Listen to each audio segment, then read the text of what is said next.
একটা সময় এই চায়ের দোকানে বাবাকে সাহায্য করত এক কিশোরী। আজ সে বাংলার গল্প।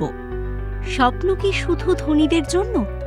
বলাগড়ের জিরার স্টেশনের পাশে চায়ের দোকানের সেই কিশোরী আজ দেশের অন্যতম সেরা অ্যাথলেট মৌমিতা মণ্ডল। 23 বছরের মৌমিতার যাত্রা শুরু হয়েছিল বলাগড়ের ভাঙাচোরা চায়ের দোকান থেকে। অভাবের সংসারে বড় হয়ে ওঠা বাবা সুভাষ মণ্ডলকে সাহায্য করতে করতে ধীরে ধীরে তৈরি হচ্ছিল এক লড়াকু মন। মা বাবা দিদিকে নিয়ে সংসার, বাড়িতে আর্থিক সংকট থাকলেও তার জেদ ছিল আগুনের মতো।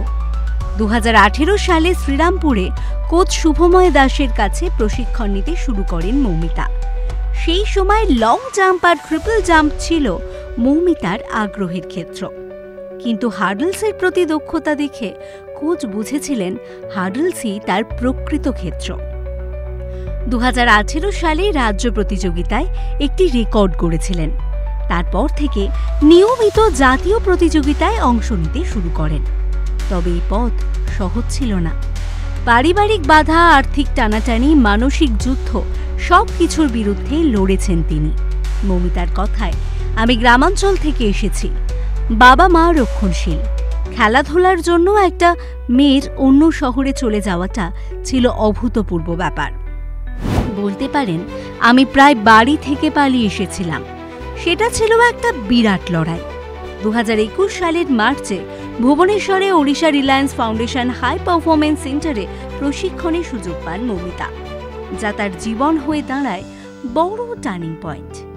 2023 সালে গোয়ার জাতীয় গেমসে লং জাম্পে ব্রোঞ্জ আর অনূর্ধ্ব 23 জাতীয় মিটে 100 মিটার হার্ডলসে সোনা জয় করে তাক লাগিয়ে দেন।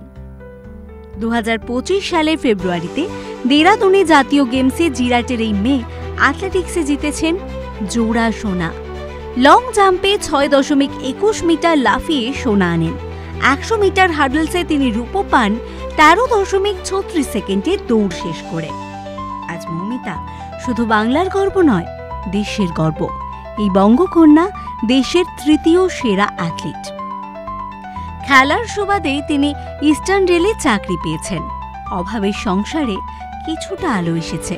মৌমিতা বলেন, রেলে চাকরি পাওয়ার পরেই বাবাকে বলেছিলাম আর চায়ের দোকান না চালানোর জন্য, কিন্তু বাবার কাছে দোকানটা খুব ভালোবাসার, যেমন আমার কাছে অ্যাথলেটিক্স।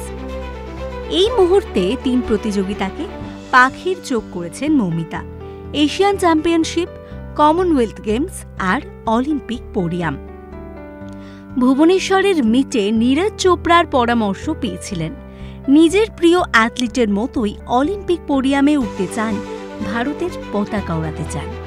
এই গল্প বাংলার এক জেদি মেয়ের জয়ের গল্প।